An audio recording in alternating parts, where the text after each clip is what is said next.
I love that song. I love that song. I'm always like, yeah. So, hey, thank you everybody for joining us tonight. We are going to talk tonight a little more about future of the hunting. So, there's a lot out there in it.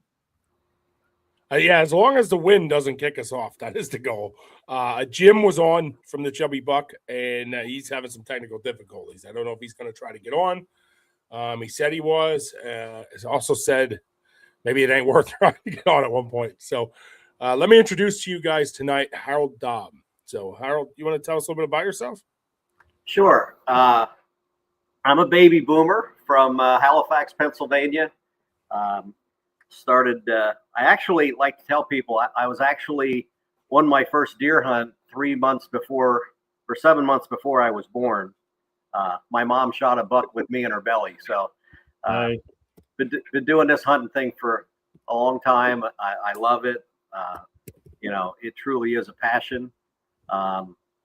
Been involved in conservation pretty much my whole life. Been a hunter ed instructor since 2000. Been involved in the fight to bring Sunday hunting here to Pennsylvania. Active member of the Turkey Federation, NRA life member. I don't know what level that is, but feel like I've been around the block a little bit. So you said you're a hunting instructor. Now I know we're going to talk a little bit about future here of the hunting industry. So how much of a decline are you seeing since you started this? Like what is it really plummeting as bad as it seems? Yeah, unfortunately, I do believe that we are not being very good recruiters of young new hunters. I can remember when I first got involved in hunter education, we had a class at the Urban Sportsmen's Association, and I think it was 130 people showed up for that class. And I remember the game warden was just blown away, anywhere from 70 to 100 people used to show up for hunter ed classes. Now 30 to 50 pretty much is a big class. So I do believe that we're not recruiting as many as we can. But think about what else is on the landscape right now for our young people. I have 2 grandchildren, ages 6 and 8. They play youth sports, soccer, baseball, softball. Got into basketball this year. And I can remember going when they first started at the age of 4, by the way. They would start the soccer teams. And we'd go to David's Church right outside of Millersburg on a Saturday morning, and just a massive amount of people there for these youth events. Ages 4 to I think 9 was the age groups that were there while my grandkids were there. So there's a lot of pressure and a lot of competition for our young up and coming potential hunters to get them tied up, not able to get out and hunt and do those things.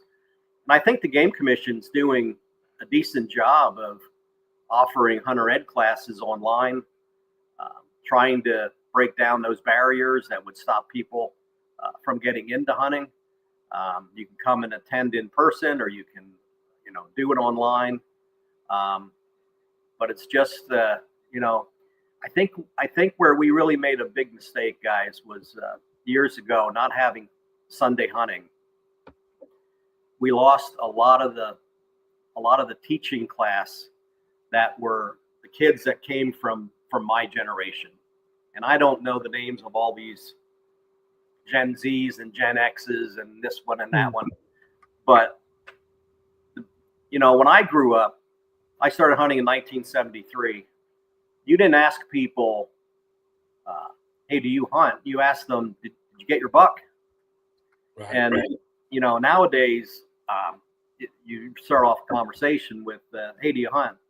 And unfortunately, a lot of people say, no, I did, but I got out of it, and we lost that teaching class, that are the people that are now in their 30s, early 40s. I think their kids are the ones that probably aren't as actively hunting. And that was the first hit, in my opinion. I have no data to back that up. This is all just absolutely. It's your own knowledge. I got it. But I think that's where we kind of made that mistake. And let me tell you, I'm a church going guy. I go every Sunday. When I was fighting for Sunday hunting, I was actually the president of my church council, which everybody found very ironic. But this isn't something that you need Sunday hunting and it's a shot at organized religion in any way. I still go to church on Sundays, but if I want to go hunting on a Sunday afternoon after church, that's very, very important. And that's when a lot of people have the time that they can be hunting. So I'm real excited that we got all the Sundays now. I'm thankful that happened. I just hope it's not too late. I do think now, I guess for me, I do think that will make a difference. Do you believe that will? Oh, it's definitely going to make a difference. I don't know that it's going to be a significant difference, because what happens on Sundays for hunting, and when I was doing that, I got a lot of data from other states, and the one that always stuck out to me was Virginia. Virginia provided us with some data that said basically a Sunday relates more to a Tuesday, Wednesday, or a Thursday during the week for hunter participation, harvest rates, law enforcement actions, you name it. It's not a replication of Saturday in the amount of people that are available to hunt. But what it does is there's a decent segment of our population that for whatever reason can't get out during the week, and Saturdays are tied up on something. Primarily, a lot of it is youth sports, and Sunday is the day that they can get out. So it's definitely going to be a help. It's definitely another tool in the toolbox to try to turn this thing around. But we got to stop shooting ourselves in the foot as hunters. I don't know if you can read my shirt or not, but it's simple. It's the state of Pennsylvania, and it says hunt, period. And that's what I believe in.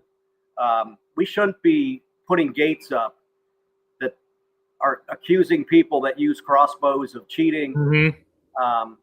I heard that a lot. Yeah, we should not be doing that. Let me ask you this. Do you think that the Sunday is going to benefit the people that are already hunting, or do you think that's going to be enough to bring in new people?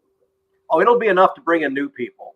I've talked to a lot of people that and I know you're not a big fan of the Saturday opener, but between the Saturday opener and Sunday hunting, I personally know a lot of people that did start hunting again. I think it's going to help. I absolutely, without a doubt, think it's going to help. And do you think there should be, how should I ask it to you? What else do you think should be done to bring in new people?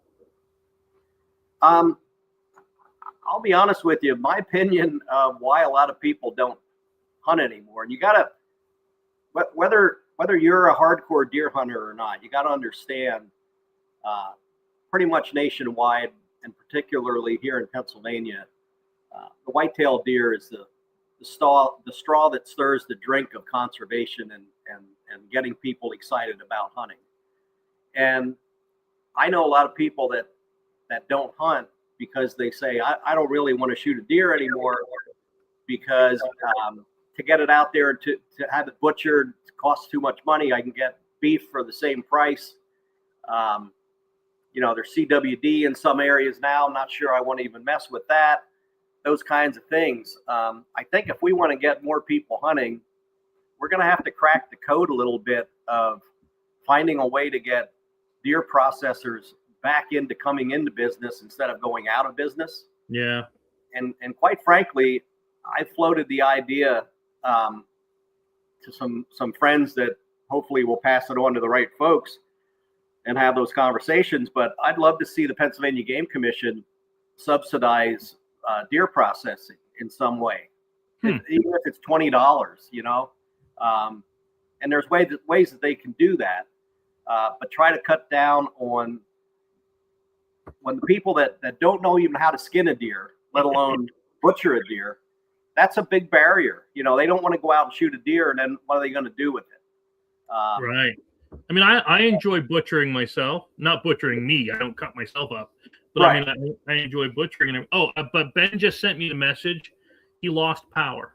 I figured he got knocked off because of this storm. It's quieting down here. I don't know if you probably can't hear the rain anymore now, but we're getting the wind. Yeah, but absolutely, we have to figure out a way. We have to identify what these barriers are, and then be creative and find ways to knock them down and get people over them. But that's a big one I hear a lot. That hey, I don't want to shoot a deer because I don't know what to do with it. Yeah, I said bring it to my house. I'll take care of it.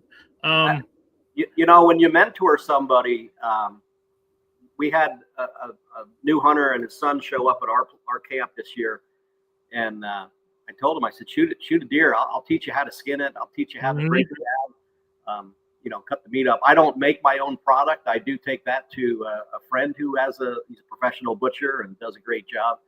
But when I take in my meat, it's cubed up, ready to go through the grinder and made into sticks, bologna, whatever I want. But that's a big help, and that's something that your listeners who are, active hunters that do their own butchering, take somebody under your wing and try to take one person a year to be self-sufficient. And I think we can turn this thing around. Yeah. Yeah. Tell Ben to get used to, because I've been we do a lot of the butchering, man. That guy, he can go crazy with doing it. Like he gets things done pretty quick, like a half an hour kind of a thing, and it's all broken down and everything. It's pretty neat. Now let me ask you a couple of other things. We're talking about the future of hunting, and you know that the kids these days, they enjoy their the iPads, the games, and the quick dopamine hits, right? Oh yeah, yep. Tell me if you've heard. There were a few companies that tree-mounted rifles, and you worked it with a controller like a drone. You paid to hunt it, and you controlled the gun, and as it went, bang, you pulled the trigger on your controller and you shot. Have you heard of this? I've heard of it.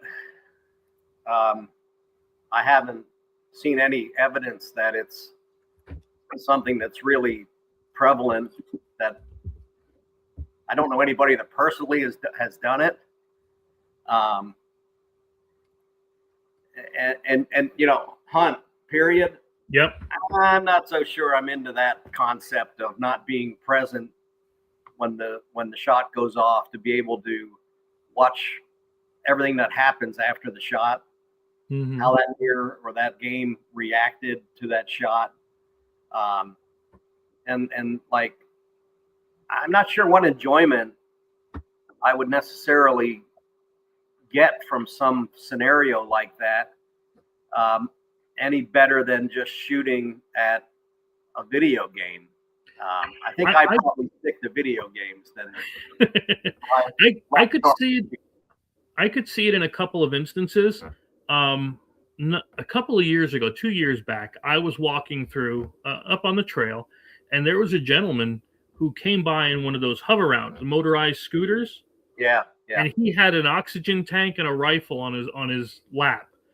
And I think for somebody like that, it would be, something useful. But yeah, I don't get the thrill of it, because to me the thrill isn't the shot; it's the everything that leads up to it, and then the fun after of the butcher. Yeah, I tend to agree with you on that, and I mean, we could go down a deep rabbit hole on this one, but I would just have to really understand the logistics of how this process works. I pull the trigger, the deer or whatever I shoot at runs off screen.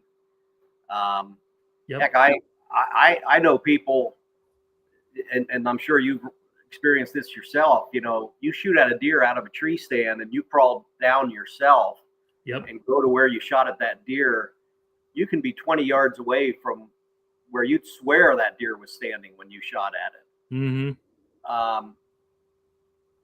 I don't know. I'm running that scenario through my head. The first time I really put some serious thought into this whole scenario, and I'm real uncomfortable with it at this point. Yeah. So congratulations, you found the way to hunt that I'm not going to support. So another thing PA is dead set against is using technology for hunting. And I honestly think that for the future of it, we need to allow some form of tech in it. We already allow Onyx Hunt, but we don't let, like you said, if it's 20 yards away, I might miss it. But we don't let people do drones. Fly over the area and scan for it. I've seen them with thermal and everything where they could find it in 2 minutes. Absolutely. I had a really cool experience this year that kind of leads to where you're going here, and that is with a tracking dog. I had the opportunity, I had that opportunity this past October 29th, and just like tonight, same scenario, wicked storm moving in. Yeah. Wasn't, nobody was sure if it was going to start at 6 p.m. or 10 p.m. And I thought, you know what? I'm going to go back and hunt. I'll stay kind of close to the field, close to where I can, stash my side by side. And if it looks like this nasty storm's going to barrel in right at 6 o'clock, I'll just pack up and come home. You know how it goes. Yep. 6:30, nice big buck comes in. I don't know how I did it. Standing in the scrape, I shot, and I watched in slow motion in horror as that arrow, when it happened, you're thinking, oh my God, that's so far back.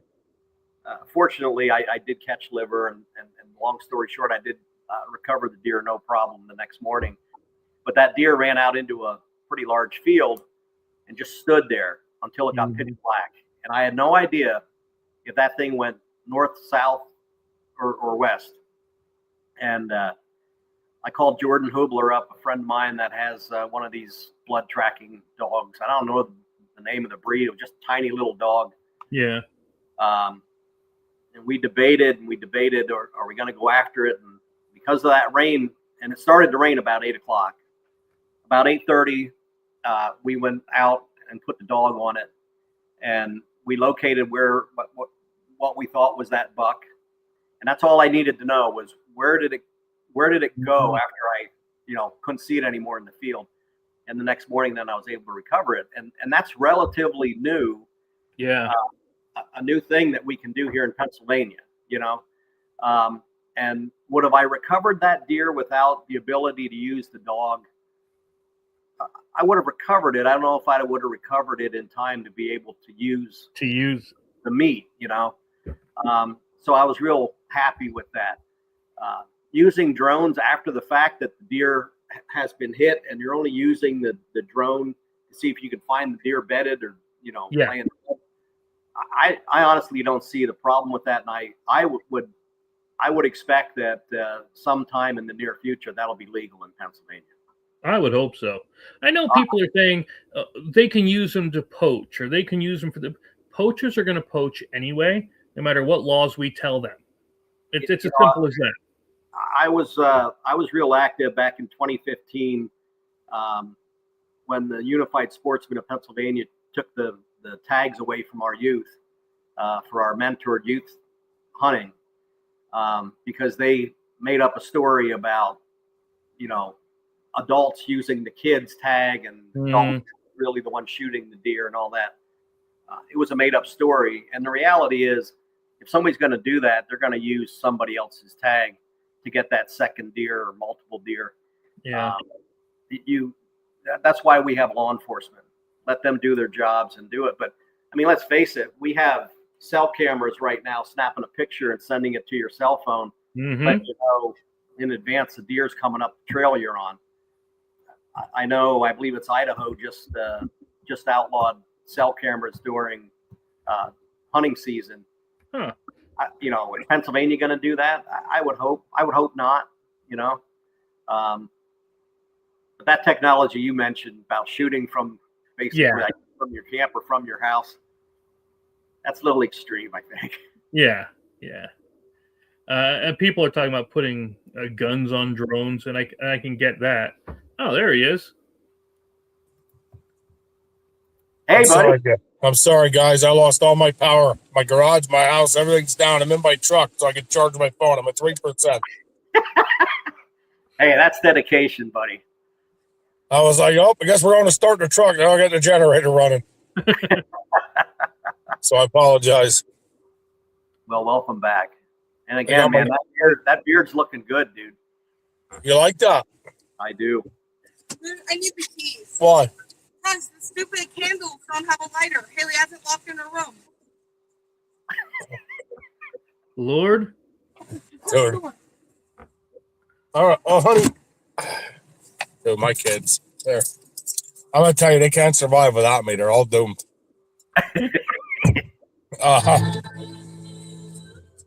And somebody's phone just connected to my Bluetooth. So apologize. And I missed where we were, guys. I was running back and forth there trying to get power or call PP now real quick before I got back on. Mm-hmm. So if you had one advancement that you could bring, and you could say right now, this is the law, what would you do to make it better?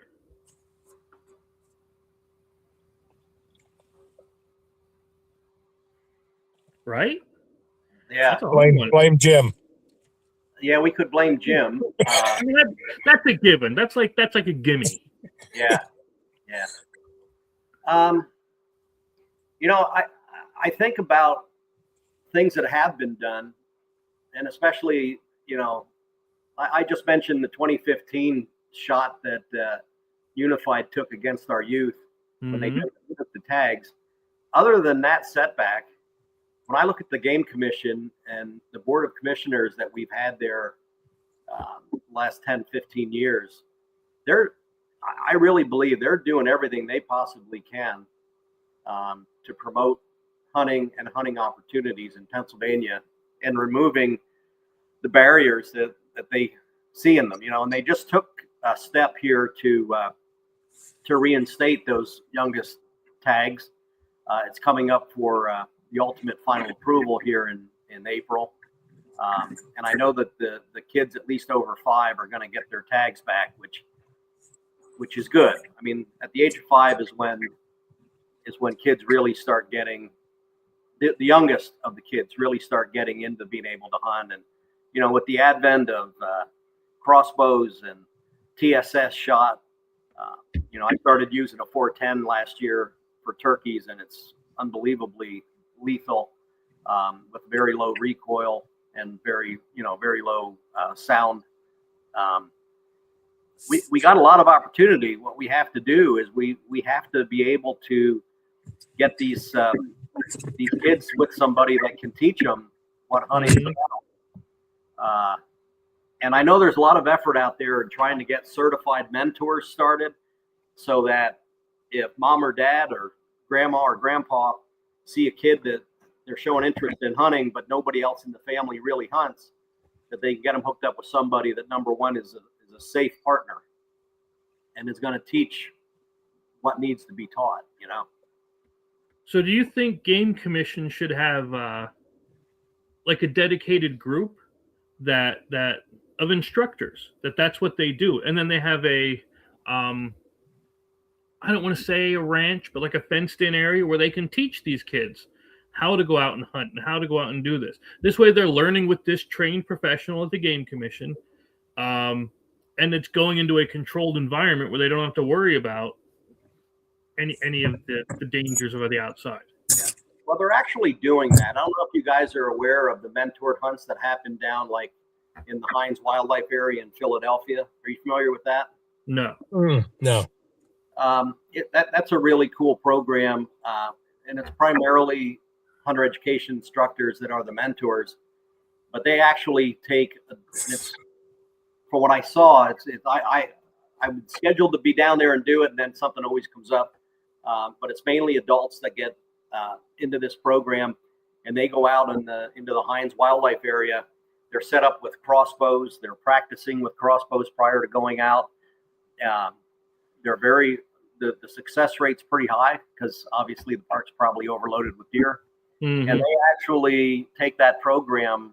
I mean, it's soup to nuts. They start with somebody who's never hunted, give them a crossbow, give them the lessons and how to use the crossbow, take them out, take the shot, find the deer, process the deer, and actually eat the deer. That would be a cool discussion some night for you guys to have on this program. And I can get you hooked up with the right folks if you want to. Yeah, I would love to do that. And I'd be interested in a mentor in that mentor thing. I love teaching kids. That would be really cool. Yeah, I know they do it in Philly, and I believe that they do one out in the Pittsburgh area as well. And like I said, I know that there's some discussion started right now about getting certified mentors. Just like we have this certified hunter program that started where farmers can get hooked up with certified hunters to take care of, areas that are really getting hit with crop damage. This is going to be an effort to try to get inexperienced hunters hooked up with experienced hunters so that they can be taught the things they need to be taught. And, as I mentioned before, that includes how to break down a deer, because honestly, I believe that's one of the biggest hurdles we have right now is people are just holding back on deer hunting because when I shoot a deer, oh my God, it's going to cost me $300 to get product made from that deer. I can put $300 into beef, Yeah. I agree with that totally, to be honest with you. I think that's a huge part. Yeah. For one, I don't think there's near as much processing centers around as there used to be. Everybody used to do it years ago, and now it's limited. Yeah, and you look at the challenges of our deer processors, especially those in CWD areas. They get a deer in that was harvested in a CWD area, and the head's been sent in for testing. They have to keep that separated for a couple weeks until that hunter gets the word back, green light or red light, and then they can process the meat the rest of the way or however they do it. But before you got back on with this, I had mentioned that I'm a proponent of, the Game Commission, and I don't think that they're wasting their money. I don't mean it in that way, but the Game Commission does have a nice war chest of money set aside.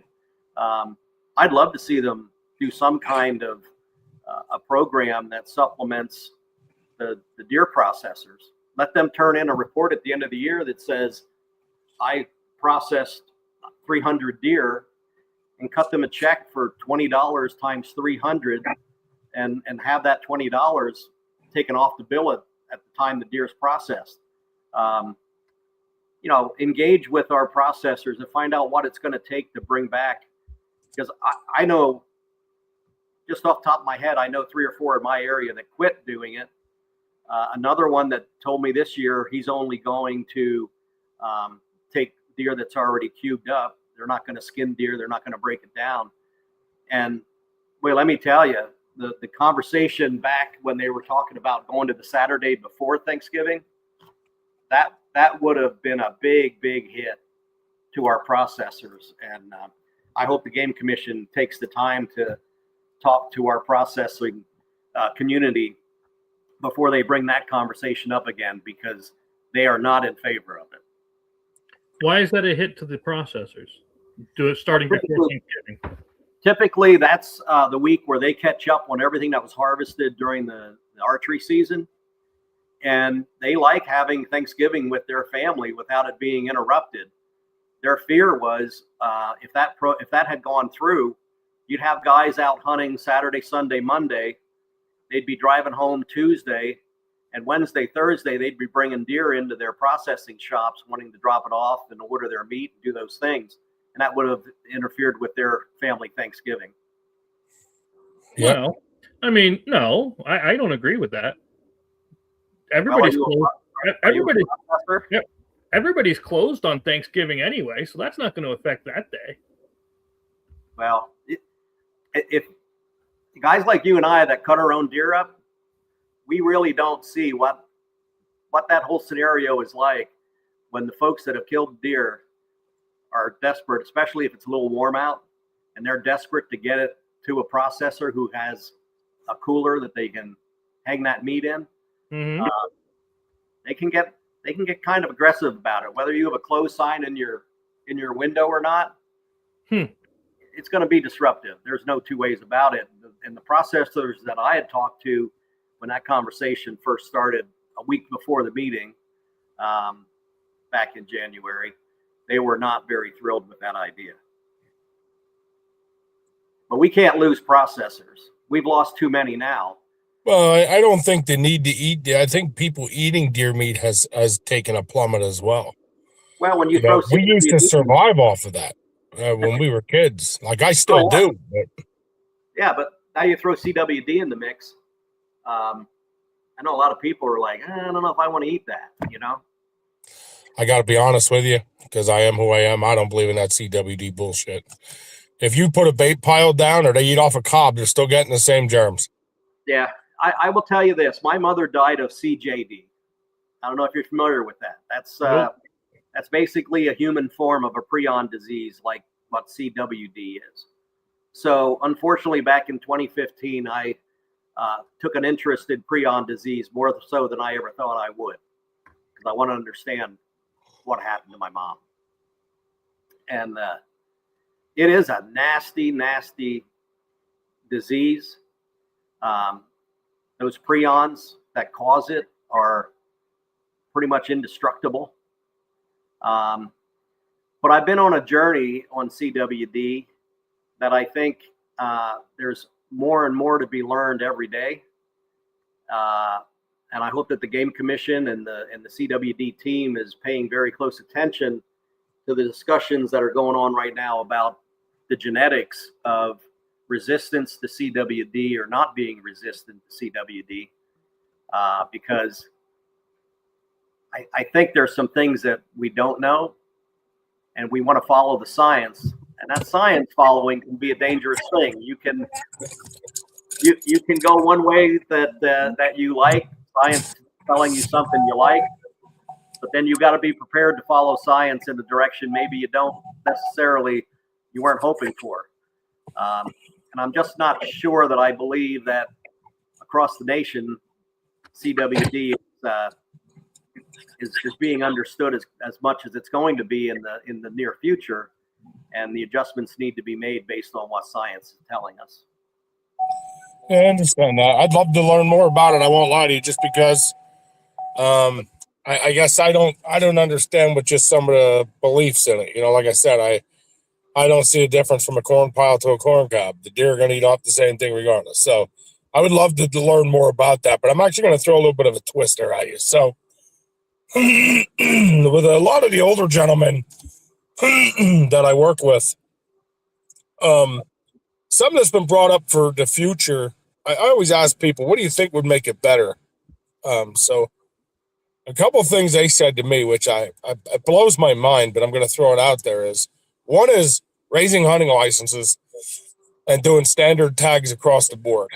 Another one is, and this is the one that really, I guess, makes sense to me, is that kids aren't taught patience anymore. We now allow them to go out and catch a trout 3 weeks before the season, and we now allow them to go out and harvest a turkey or a deer before everybody else. So now kids are expecting, and that they just walk in the woods and get something. So I've had that comment made, and that probably more than any comment made to me. Do you feel that's part of it? You feel that's some aspects of why we're losing and not gaining? Well, I'll relay this along those lines. Back when the deer management program took the big shift to try to manage the habitat to the herd and the herd to the habitat, there was an awful lot, and there still is an awful lot of guys my age that are so negative that there aren't any deer. There's no deer in PA, those kinds of comments. And I always kind of compared that to imagine taking a kid for his first ice cream cone. And as you're going up to the stand, you start telling the kid, man, back in my day, vanilla ice cream was so much sweeter. It had such a great vanilla taste to it. Nowadays, there's hardly any taste. It's not near as sweet. The cones are stale. It's more expensive. Here you go. Here's your cone. Hope you enjoy it. You'd have kids throwing the cones on the ground saying, I don't like vanilla ice cream before they even try it. And I think we've done that to ourselves a little bit with hunting.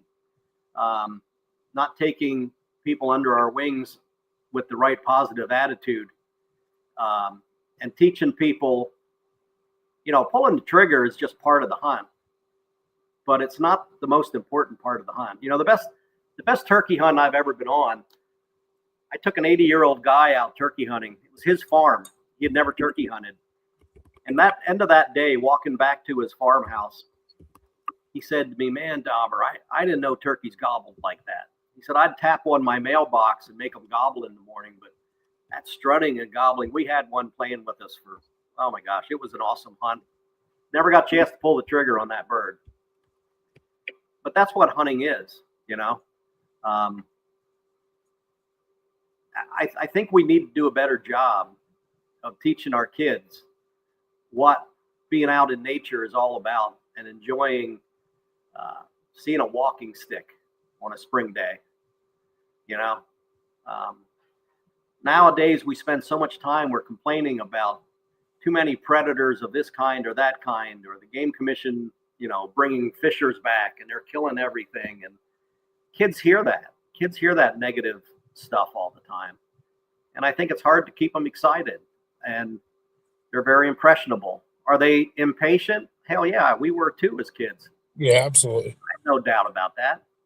It's just they've been blessed to have this technology that they can sit in a blind or a box blind deer hunting, be on a phone or be on a tablet, and not be disrupting the hunt. And when a deer comes along or a turkey gobbles, get them ready to hunt.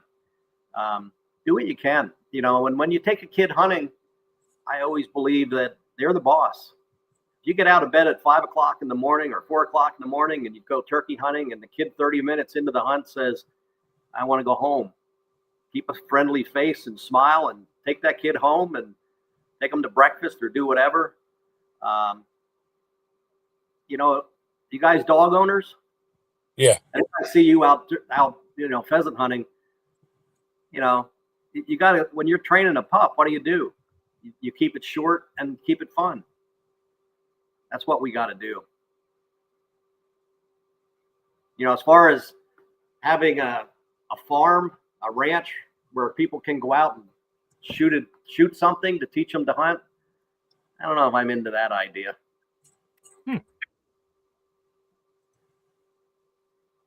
I like it. I like the real, you got to teach them the real aspects here. So I like that.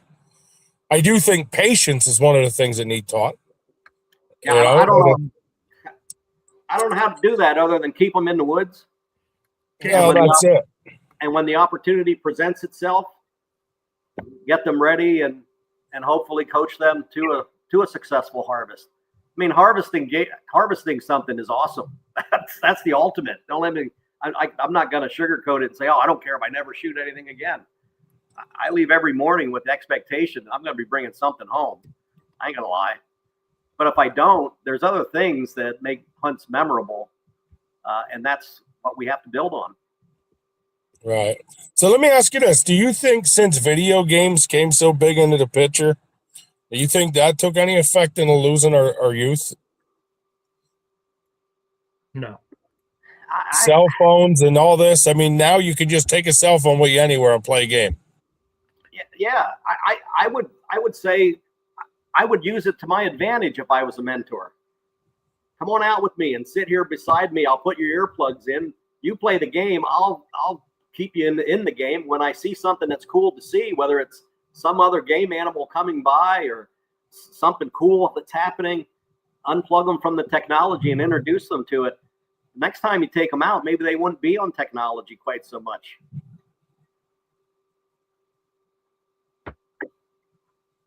All right. I don't know. It makes sense. I know every kid I ever taught, I told they couldn't bring a phone with them. They don't learn anything sitting on that phone. That's Use it to show trail cam pics. Use it to show this. This is what we're looking for. Yeah. All kinds of stuff you can do it for. If you don't make it fun, you're not going to get kids to come out and experience what the hunt is really about. And if that means you go out and you sit on a phone for an hour and then you get 2 minutes of excitement because something is happening, I would take that 2 minutes and I would really highlight that as, man, wasn't that cool?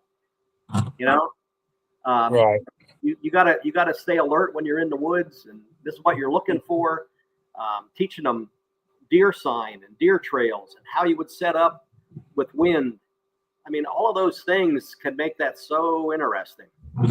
Because we didn't have the tech back then, right? When we started, but what you did have, and I know you've had it recently, were naps, right? Yeah, that was what a bored kid did when they were out hunting. They took a nap. Absolutely. Right, Benji? Yeah, absolutely. I still take naps. Now I have a kid. No, I meant like, I wasn't going to say Haley's name out loud. Listen, when my 14-year-old son sits in the blind and I take a nap, it's legal. I'm sitting with him. He just wakes me up now and I say, all right, you can shoot. Oh, I can tell you this. I killed a lot of turkeys because I woke up with the gobble.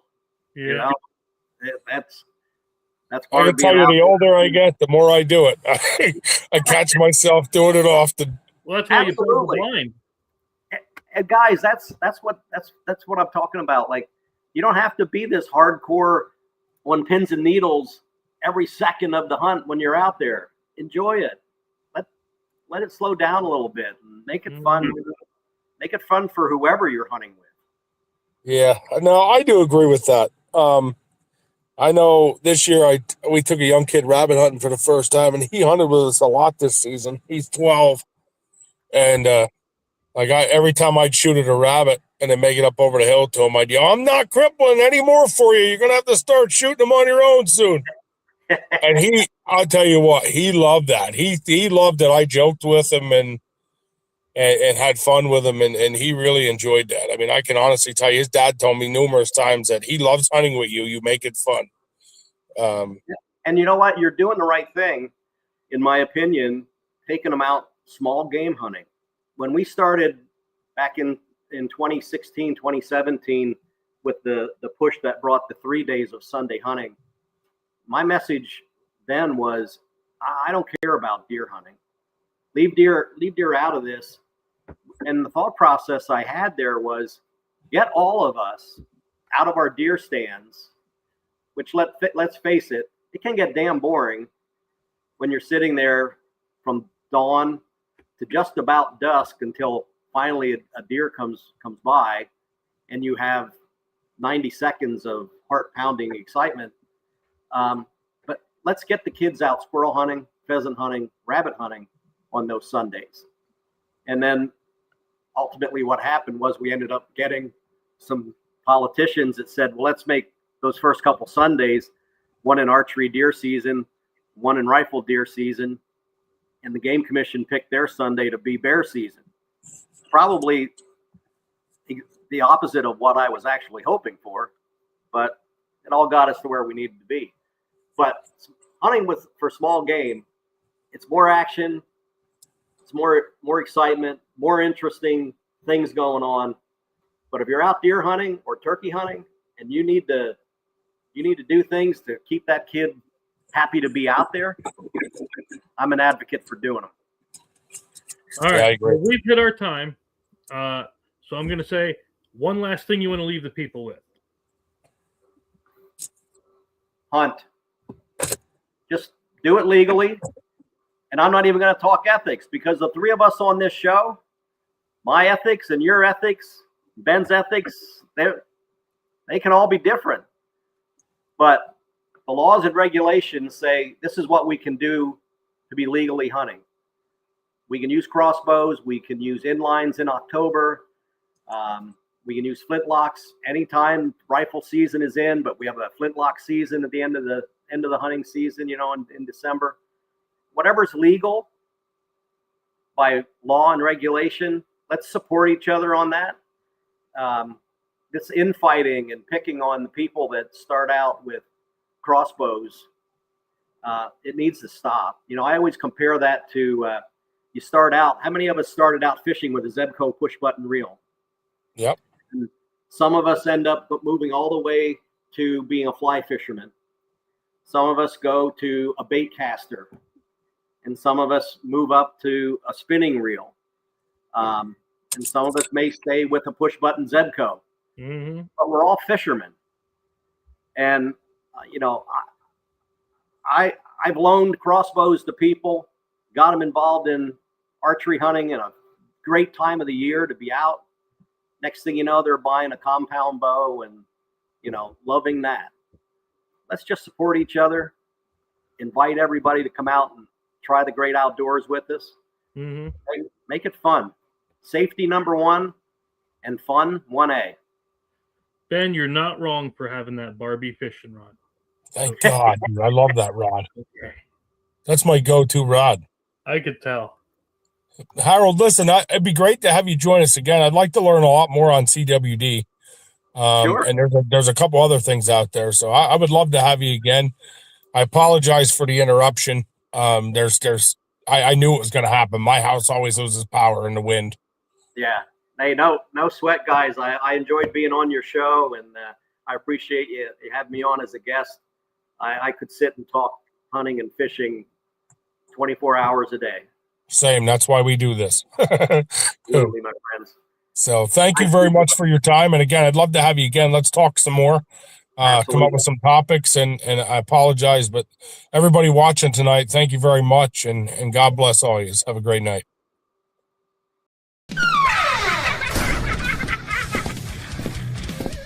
If you missed the live viewing of any Meg production, you can find all our content on Roku or as a member of this channel. Madness Entertainment Group.